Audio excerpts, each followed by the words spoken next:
"I don't know who would make trouble for Jason," said Lars Nilsson, programmer for the Austin Film Society. "He's one of the nicest guys in the business, always willing to give his time and immense knowledge of the stunt scene in Southern California to fans. Anyone who has ever heard his story about jumping that cherry-red Trans Am over a ravine in Alabama for Hooper knows that he was the real deal."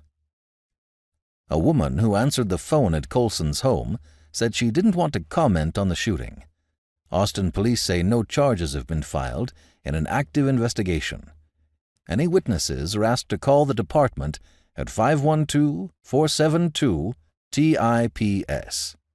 "How do I look?" Jason Coulson asked. It was a little after 10 Saturday morning, and his daughter Katty was in his apartment kitchen, sitting at his old wagon wheel table.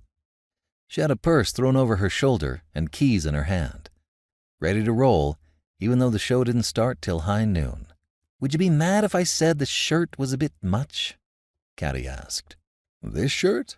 Jason said. "Hell, Bert gave it to me himself. Had 6 of 'em made for Smoky Deuce.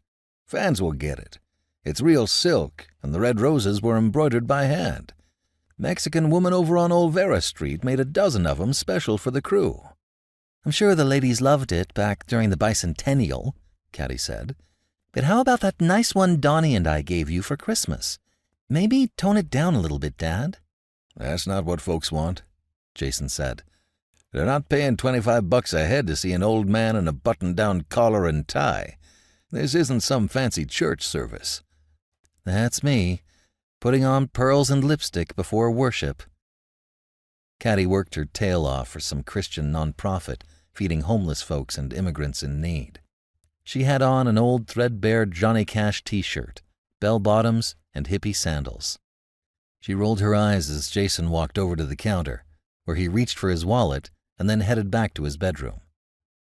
He stood in front of his floor-length mirror and checked out the spit-shined Lucchese's, the tight black jeans and black silk cowboy shirt. He ran a comb over his gray hair and gray mustache and decided that his daughter was a fine woman and an amazing person, but plain wrong on the shirt.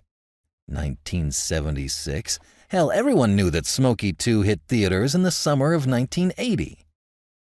"Ready, Daddy?" Katty said, calling out from the kitchen. "I was born ready," Jason said in his best Roy Rogers.